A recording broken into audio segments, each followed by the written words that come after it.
ഷഫീഖ, കൃത്യമായിട്ട് രാഷ്ട്രീയം പറഞ്ഞു തന്നെയാണ് രമേശ് പിഷാരടി ഓരോ ദിവസവും ഗ്രാജുവലായിട്ട് ആ ഒരു ക്യാമ്പയിൻ കൊണ്ടുപോകുന്നത്.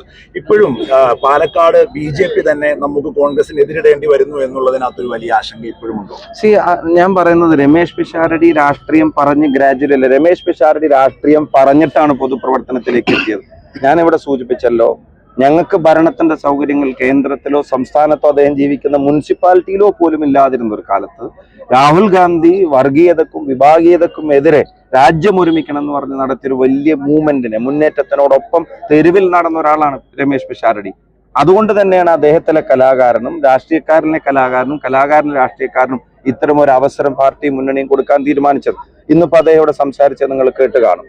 അപ്പോൾ ഞങ്ങൾക്കിവിടെ ഇടേണ്ടി വരുന്നത് ആരെയാണെന്നുള്ളത് ഞങ്ങളെ ആശങ്കപ്പെടുത്തുന്ന ഒന്നല്ല. പക്ഷെ BJP പരാജയപ്പെടുത്താൻ ഇവിടെ UDF സാധിക്കുകയുള്ളൂ എന്നുള്ളത് പാലക്കാട്ടെ ജനങ്ങൾക്ക് കൃത്യമായിട്ട് അറിയാം.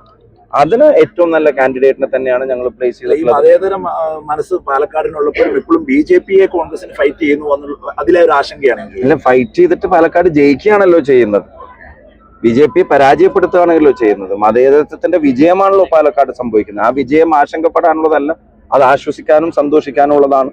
അത് 2026 മെയ് മാസം 4 ആവർത്തിക്കും.